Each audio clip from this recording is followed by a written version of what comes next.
مقدس کلام میں بڑے ہی فصیح و بلیغ انداز میں ارشاد فرماتا ہے اِنَّا أَكْرَمَكُمْ عِنْدَ اللَّهِ أَتْقَاكُمْ، تم میں بہترین شخص وہ ہے جو سب سے زیادہ متقی ہو اور پرہیزگار ہو۔ قرآن مجید میں یہ بتایا گیا ہے اللہ کے جو ولی ہوتے ہیں وہ متقی اور پرہیزگار ہوتے ہیں، اللہ کے جو دوست ہوتے ہیں وہ متقی اور پرہیزگار ہوتے ہیں۔ ان اولیاءہ الا المتقون، بے شک اللہ کے جو دوست ہیں، اللہ کے جو ولی ہیں وہ صرف اور صرف متقی اور پرہیزگار ہیں۔ قرآن مجید میں پروردگار عالم نے ایک مقام پہ فرمایا تم میں بہترین شخص وہ ہے جو سب سے زیادہ متقی ہو اور پرہیزگار ہو، یعنی پرہیزگار متقی اس شخص کو کہتے ہیں جس کے اندر سب سے زیادہ خدا کا خوف پیدا ہو، جس کے اندر سب سے زیادہ رب قدیر کا ڈر پیدا ہو، جو سب سے زیادہ رب سے ڈرنے والا ہوگا، جو سب سے زیادہ اللہ سے ڈرنے والا ہوگا وہی متقی ہوگا، وہی پرہیزگار ہوگا، اور جو پرہیزگار ہوگا وہی ولایت کا حقدار ہوگا، وہی ولایت کے منصب پر فائز ہوگا۔ سرکار شیخ عبد القادر جیلانی غوث اعظم رضی اللہ تبارک و تعالی عنہ کا بچپنا دیکھیں تو لاجواب، جوانی دیکھیں تو لاجواب، زندگی کی آخری سانس تک ان کی زندگی کو اٹھا کے پڑھیں گے، دیکھیں گے، سنیں گے، سمجھیں گے، محسوس کریں گے تو اس نتیجے پر پہنچیں گے پروردگار عالم کا خاص کرم ہے عبد القادر جیلانی پر۔ سرکار غوث اعظم رضی اللہ تبارک و تعالی عنہ ایک راستے سے گزر رہے ہیں، بادل کا ایک ٹکڑا آیا اور ٹکڑے نے آ کر کے حضرت شیخ عبد القادر جیلانی کو سلام پیش کیا، اور سلام پیش کرنے کے بعد کہتا عبد القادر جیلانی تم نے میری عبادت کر کے میرا دل خوش کر دیا، میں تم سے راضی ہو گیا، تمہیں عبادت کرنے کی ضرورت نہیں ہے۔ سرکار شیخ عبد القادر جیلانی رضی اللہ تعالی عنہ نے ارشاد فرمایا مجھے لگتا ہے کہ تو شیطان مردود ملعون ہے، تو مجھے وسوسے میں ڈالنا چاہتا ہے، مجھے راہ راست سے ہٹا کر کے اپنی راہ کا گامزن کرنا چاہتا ہے۔ جیسے آپ نے فرمایا کہ تو شیطان مردود ملعون ہے، مجھے گمراہ کرنے کے لیے آیا ہے، وہ اچانک بادل پھٹا، بادل کا ٹکڑا ہٹا اور ہٹنے کے بعد یہ کہتا ہوا گیا عبد القادر تمہاری طرح میں نے نہ جانے کتنے لوگوں کو اسی طریقے سے گمراہ کرنے کی کوشش کی ہے اور وہ گمراہ ہو بھی گئے ہیں، لیکن تمہیں تمہارے علم نے بچا لیا ہے۔ شیخ عبد القادر جیلانی اس کو جواب دیتے ہیں مجھے میرے علم نے نہیں بچایا، مجھے میرے رب کے فضل نے بچایا ہے، مجھے میرے رب کے فضل نے بچایا ہے، کیونکہ میں جانتا ہوں بالغ ہونے کے بعد سے لے کے زندگی کی آخری سانس تک نماز فرض ہے تو پڑھنا ہے۔ یہ نہیں چند دنوں کی نماز، چند دنوں کا روزہ، چند دنوں کی عبادت نہیں ہے۔ اللہ تبارک و تعالی قرآن مجید میں فرماتا ہے وَمَا خَلَقْتُ الْجِنَّ وَالْإِنسَ إِلَّا لِيَعْبُدُونَ، ہم نے انسانوں کو اور جنوں کو اپنی عبادت کے لیے پیدا فرمایا ہے۔ ایک نوجوان ہے، اس کے گھر میں بیوی بچے ہیں، الحمدللہ رب کے کرم سے وہ نوجوان بھی نمازی ہے، اس کی بیوی بھی نمازی ہے، بچے بھی الحمدللہ رب کا ذکر کرتے رہتے ہیں، لیکن پانچوں وقت کی نمازیں ادا کرنے کے بعد، نمازوں کے علاوہ قرآن عظیم کی تلاوت کرنے کے بعد میاں بیوی ایک دن دونوں ایک دوسرے سے بیٹھ کے بات چیت کرتے ہیں، پتہ نہیں نمازوں میں لذت کیوں نہیں آ رہی ہے، نماز پڑھنے میں دل کیوں نہیں لگ رہا ہے، نہ جانے کیا بات ہے، ہمارا کام بھی الحمدللہ حلال طریقے کا ہے، ہم صدقے مقال کے دامن کو بھی اپنے ہاتھوں میں مضبوطی سے پکڑے ہوئے ہیں اور رزق حلال اپنی یعنی حلال طریقے سے رزق کی بھی تلاش کرتے ہیں، لیکن پھر بھی نہ جانے رب کی عبادت کرنے کے بعد رب کی عبادت کی لذت نہیں مل پا رہی ہے۔ یہ دونوں میاں بیوی گفتگو کر رہے ہیں، ان کی بیوی نے کہا چلو ایک دن کیوں نہ شیخ عبد القادر جیلانی کی بارگاہ میں جایا جائے، ان سے اس کے بارے میں معلومات کی جائے، ان سے اس کے بارے میں پوچھا جائے، ہم نماز پڑھتے مگر نماز میں لذت نہیں آتی ہے، قرآن پڑھتے مگر قرآن میں لذت نہیں آتی ہے، جبکہ قرآن عظیم کی تلاوت کا معاملہ تو دیکھے، فضیلت دیکھے، پیغمبر فرماتے ہیں جب کوئی قرآن عظیم کی تلاوت کرتا ہے رب کے فرشتے اس کے پاس میں بیٹھ کے تلاوت قرآن کو سنتے ہیں۔ وہ کہتے ٹھیک ہے میں صبح کو عبد القادر جیلانی کی بارگاہ میں جاؤں گا۔ صبح ہوئی، سرکار غوث اعظم کی خانقاہ میں پہنچے اور سارا معاملہ سنا دیا۔ حضور نہ جانے سے بات سمجھ میں نہیں آ رہی ہے، نماز پڑھتے ہیں مگر لذت نہیں، قرآن پڑھتے ہیں مگر لذت نہیں ہے۔ حضور غوث اعظم رضی اللہ تبارک و تعالی عنہ نے سماعت کیا اور سماعت کرنے کے بعد ارشاد فرماتے ہیں مکان کے دروازے پہ کوئی کپڑا حائل ہے یا نہیں ہے، یعنی مکان کے دروازے پہ کوئی چیز پردے کی شکل میں میں ہے یا نہیں ہے؟ وہ کہتے حضور میرے مکان کے دروازے پہ کوئی پردہ حائل نہیں ہے۔ حضور غوث پاک رضی اللہ تعالی عنہ ارشاد فرماتے ہیں جاؤ اپنے مکان کے دروازے پہ کپڑا لگا لو۔ حالانکہ وہ کہے تو اس لیے تھے کہ حضور غوث پاک کی بارگاہ میں جاؤں گا، کچھ ورد بتائیں گے، کچھ چلہ بتائیں گے، کچھ وظیفہ بتلائیں گے، لیکن یہ کیا معاملہ ہے؟ یہاں کوئی اوراد و وظائف نہیں یا کسی طریقے کا کوئی ذکر کی بات نہیں، بلکہ فرماتے ہیں اپنے مکان کے دروازے پہ پردہ لگا لیجئے گا، پردہ قائل کر لیجئے گا، کوئی چیز آڑ بنا لیجئے تاکہ آنے جانے والوں کی نظریں تمہارے مکان کے اندر نہ پڑے۔ سرکار غوث پاک کی خانقاہ سے اٹھنے کے بعد وہ نوجوان اپنی بیگم کے پاس تشریف لاتے ہیں اور کہتے ہیں کپڑے کا انتظام کرو اور اپنے مکان کے دروازے پر کپڑا لگا دیا جائے تاکہ آنے جانے والوں کی نظریں ہمارے مکان کے اندر نہ پہنچ پائیں۔ اب جب انہوں نے اپنے مکان کے دروازے پر کپڑا لگایا ہے، رب کا کرم دیکھے، نمازوں میں لذتیں آ رہی ہیں، قرآن کی تلاوتوں میں لذتیں آ رہی ہیں، نماز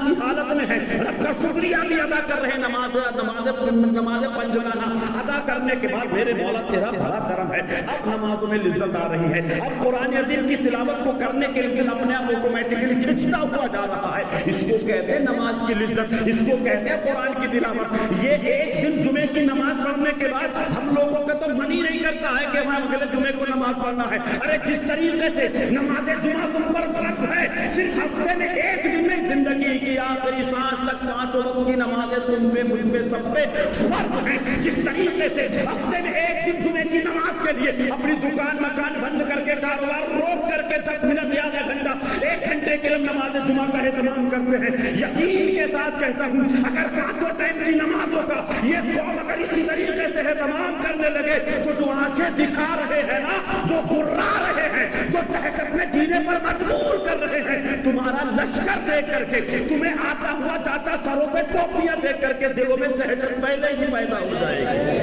لیکن افسوس کے ساتھ سمجھ میں نہیں آتا کہ چھیڑوں داستہ کیسے ہنساؤں تو بغاوت ہے، غلاموں تو بغاوت ہے، اور میری تقریر طبع یار کو بے چین کرتی ہے۔ سبب کیا ہے؟ وہی کہتا ہوں جو دل پہ گزرتی ہے۔ اور ایک بات نوٹ کر لیجئے، میں آئینہ ہوں دکھاؤں گا داغ چہرے کے، جسے خراب لگے میاں سامنے سے ہٹ جائے۔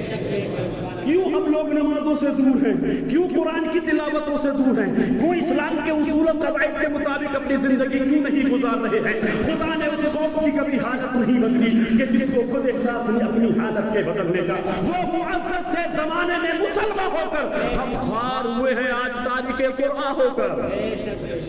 ہم آج خوار ہوئے ہیں تاریخ قرآن ہو کر۔ سرکار غوث پاک رضی اللہ تبارک و تعالی عنہ کے اس خادم نے خانقاہ سے آنے کے بعد کپڑے کا معقول انتظام کیا۔ اب اللہ کا کرم دیکھیں، مکان میں برکتیں ہیں، مکان میں رحمتیں ہیں، نماز میں لذتیں ہیں، قرآن کی تلاوت میں دل آٹومیٹکلی کھنچتا چلا جا رہا ہے۔ ایک عرصہ گزر گیا، گزر جانے کے بعد اچانک سرکار غوث پاک کی خانقاہ کے آس پاس سے اسی نوجوان کا گزر ہوا اور اس نے کہا چلو غوث پاک کی بارگاہ میں فیوز و برکات سے مال کر دیا جائے، سرکار غوث پاک کی بارگاہ میں کچھ فیض حاصل کر لیا جائے۔ آج تو کوئی فیض حاصل کرنے کے لیے جاتا ہی نہیں ہے، بس خانقاہ کے جو بڑے بڑے پیر بیٹھے ہیں نا، لوگوں کو خوش کرنے کے لیے روپیہ پیسہ خرچ کر رہے ہیں۔ ارے پیروں کو خوش کرنے سے کام نہیں چلے گا، پہلے اپنے گھر میں ماں باپ کو خوش کرو، میرا رب راضی ہو جائے گا، رب کا حبیب راضی ہو جائے گا۔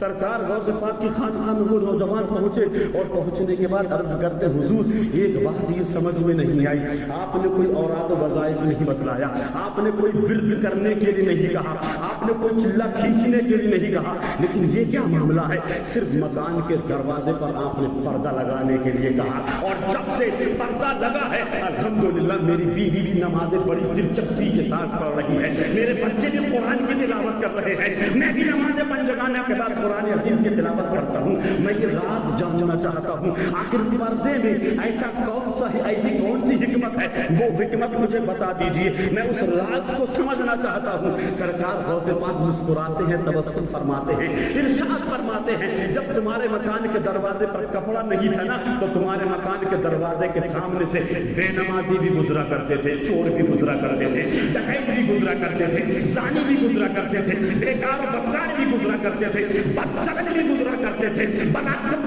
بدچلن بھی گزرا کرتے تھے، زانی بھی گزرا کرتے تھے، یعنی حرام طریقے سے کمانے کھانے والے، حرام طریقے سے کھانے